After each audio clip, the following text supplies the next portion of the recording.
నమస్కారం. మీరు అన్మ్యూట్ చేసి మాట్లాడరా ఆనంద్ సాగర్ గారు?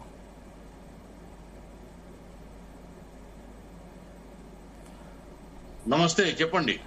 అంటే మీరు ఇచ్చిన హామీలు అమలు చేయలేక ప్రజల దృష్టి మరల్చడానికే కేవలం మద్యం కుంభకోణం లాంటి ఫేక్ కుంభకోణాలు ఆరోపణ చేస్తున్నారనేది వైసీపీ ఆరోపణ. ఏం చెప్తారు? సరే, అది ఫేక్ కేసులా ఏమిటనేది కోర్టులో తేలాల్సినటువంటి అంశం. ఇప్పుడు వైసీపీయో లేకపోతే నేనో డిసైడ్ చేసి జడ్జిమెంట్ ఇచ్చేది కాదు కదండి. కేసులు నడుస్తున్నాయి, అరెస్టులు జరుగుతాయి, జగన్మోహన్ రెడ్డి అరెస్ట్ కూడా జరుగుతుంది. వాస్తవాలు ఉంటేనే ప్రభుత్వం కేసులు పెడుతుంది. చూద్దామండి భవిష్యత్తులో ఎన్ని నిజాలు ఎన్ని సంగతులు బయటకు వస్తాయో చూద్దాం. ఈ లిక్కర్ కేసులో 99,413.50 కోట్లు క్యాష్ పేమెంట్ జరిగినాయి. దాంట్లో 615 కోట్లు మాత్రమే డిజిటల్ పేమెంట్ జరిగాయి. అంటే 0.62% మాత్రమే డిజిటల్ పేమెంట్లు జరిగాయి. డిజిటల్ పేమెంట్ అనేది పారదర్శకత.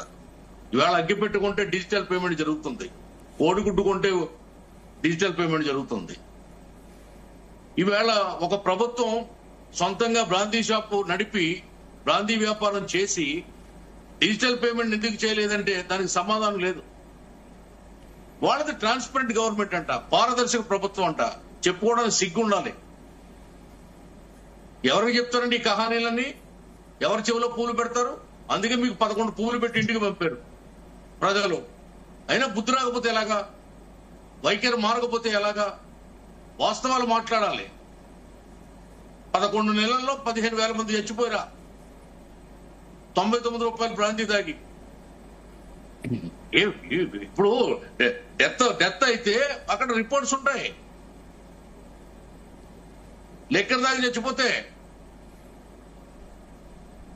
ఇవన్నీ అభూత కల్పనలు, ప్రభుత్వం మీద బురద వెళ్ళే కార్యక్రమాలు తప్ప ఏమీ లేదు. 10 డిపోలు తాకట్టు పెట్టి 13,000 కోట్లు తెచ్చాడు జగన్మోహన్ రెడ్డి. ARET తాకట్టు పెట్టి 23,000 కోట్లు తెచ్చాడు.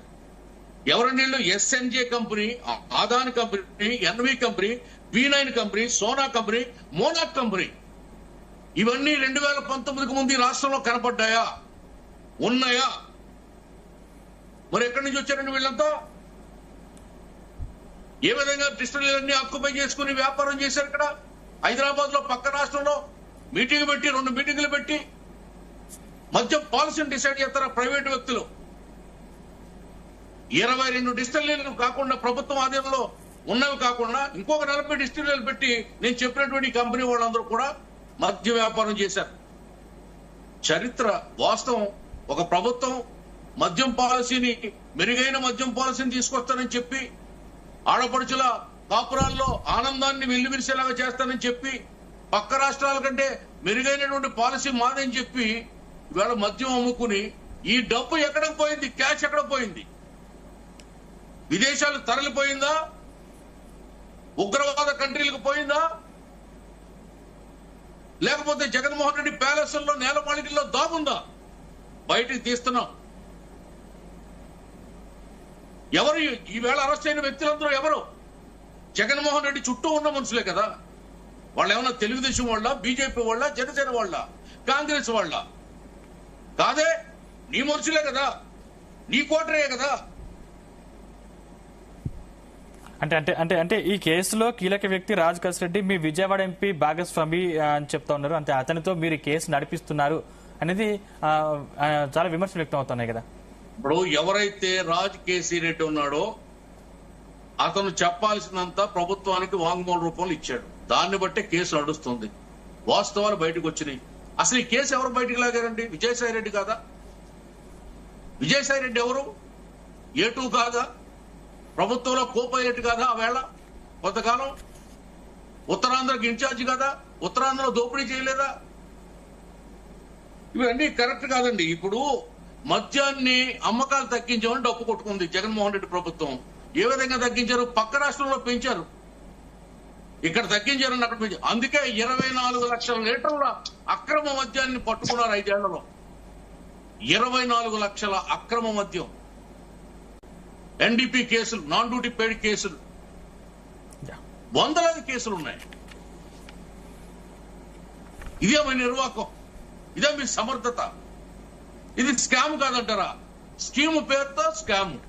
ఎన్టీ రామారావు గారండి చెప్పింది చేశాడు. ఆ వేళ ఈనాడు అధినేత మద్యపాన నిషేధ ఉద్యమాన్ని ఉధృతంగా నడిపారు. అప్పుడు రామారావు గారు చెప్పారు, నా ప్రభుత్వం వస్తే మొదటి సంతకం మద్య నిషేధం మీద పెడతానని చెప్పి ఆ విధంగానే పెట్టి మద్యాన్ని నిషేధించారు. తర్వాత మళ్ళీ చంద్రబాబు నాయుడు గారు ముఖ్యమంత్రి అయ్యాక దాన్ని మళ్ళీ తీసుకొచ్చారు.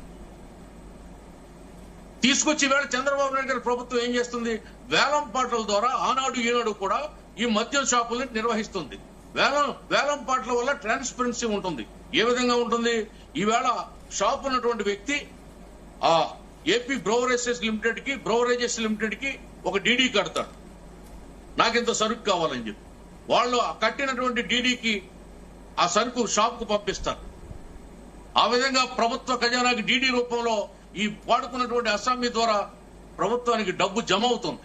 అయితే ఇక్కడ ఈ 99,000 కోట్లు పైచిలకు 99,400 రాబోతుంది. భారతీయ అకౌంట్ లోకి వెళ్ళియా, పాకిస్తాన్ అకౌంట్ లోకి వెళ్ళియా, పాకిస్తాన్ లో జగన్మోహన్ రెడ్డి ఉన్నటువంటి డూప్లికేట్ కంపెనీల అకౌంట్కి వెళ్ళియా, లేకపోతే ఇతర ముస్లిం కంట్రీస్ లో జగన్మోహన్ రెడ్డి ఉన్నటువంటి వ్యాపార లావాదేవీల్లో అవి ఉన్నాయా? పెట్టుబడి రూపంలో బయటకు రాబోతాయి. కంగారు ఎందుకంటే డెఫినెట్ గా జగన్మోహన్ రెడ్డి అరెస్ట్ కాబోతున్నాడు. ఈ విషయంలో ఆగస్టు నెలలో జగన్మోహన్ రెడ్డి అరెస్ట్ అవ్వబోతున్నాడు. లక్ష్మీనారాయణ గారు ఏం చెప్తారు?